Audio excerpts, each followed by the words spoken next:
यह पाठ 8th class का 15 पाठ आत्मविश्वास है।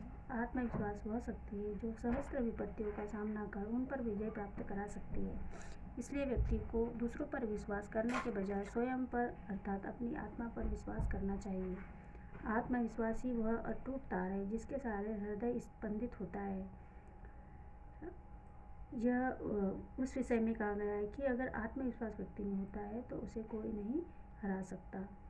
किसी शहर में एक ब्राह्मण रहता था। वह अपने मालिक के लिए धार्मिक काम करता था। एक बार वह पास के गांव में गया और वह यजमान से बोला, अगले महीने मुझे एक यज्ञ कराना है। इसके लिए मुझे एक बकरे की आवश्यकता है। आप मेरे लिए एक बकरे का प्रबंध कर दीजिए। यजमान ने उसे एक बकरा भेंट कर दिया। ब्राह्मण बकरे को लेकर घर की ओर चल पड़ा। उसका घर बहुत दूर था। रास्ता सुनसान था, बड़े बड़े वनों से होकर जाता था। बकरे का रस्सा खींचते खींचते आगे की ओर बढ़ रहा था और धीरे धीरे रास्ता पार कर रहा था। बकरे को इधर उधर चलते देखकर ब्राह्मण को क्रोध आया। उसने बकरे को कंधे पर बिठा लिया तथा लंबे लंबे पग बढ़ाते हुए वह आगे की ओर चल पड़ा। ब्राह्मण चला तो रहा था, पर रास्ते में उसे जंगली पशुओं से डर भी लग रहा था। मार्ग में उसे 3 ठग मिले। वे कोई काम धंधा नहीं करते थे, वरन आते जाते लोगों की बातों को सुनकर उन्हें मूर्ख बना लेते थे और उन पैसों से अपना पेट पालते थे। और ऐसे करके उन्होंने और लोगों को लूटते थे। उन्होंने एक योजना बनाई उस ब्राह्मण को लूटने की। उन्होंने एक व्यापारी का रूप धारण किया तथा दूसरे ने वृक्ष के नीचे आराम करने का बहाना ढूंढा।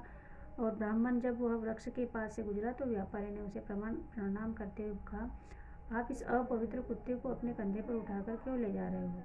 ब्राह्मण होने के कारण आपको धर्म का ध्यान रखना चाहिए और यह अपमानजनक कार्य आपको देखते हुए छी छी कहने लगा।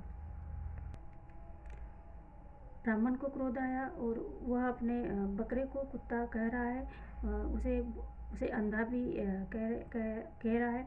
व्यापारी का वेश धारण किए हुए ठग ने कहा, क्रोधित न हो ब्राह्मण, ये तो आपके ऊपर है। आप बकरा उठाए या कुत्ता, मैं तो आपके धर्म के कारण कह रहा था।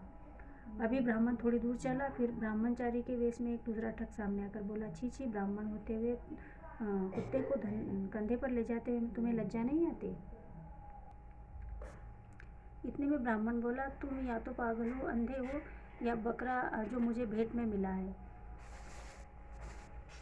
तुम यह कहने की हिम्मत कैसे कर रहे हो? यह कुत्ता है। या ब्राह्मण संकट में पड़ गया। उसके कंधे पर बकरा या कुत्ता, उसने उसे दोबारा देखा और विश्वास किया कि बकरा और आगे बढ़ चला। तीसरा ठग काफी दूर से यह दृश्य देखकर हैरान था। उसने यह निश्चय किया कि वह ब्राह्मण को जरूर मूर्ख बना लेगा और ब्राह्मण के निकट आया। काफी देर उसे देखता रहा, फिर उसने कंधे पर बैठे बकरे को देखा। इस ठग ने सन्यासी का रूप धारण किया हुआ था।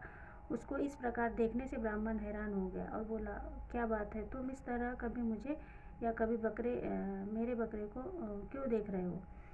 और सन्यासी का वेश धारण करते हुए ठग ने, महाराज, यदि आपको मृत कुत्ते को कंधे पर ढोना था तो माथे पर तिलक क्यों लगाने की जरूरत थी? ऐसे करते हुए तीनों ठगों ने ब्राह्मण को, उस बकरे को कुत्ता कहकर उसे मूर्ख बनाने में कोई कसर नहीं छोड़ी।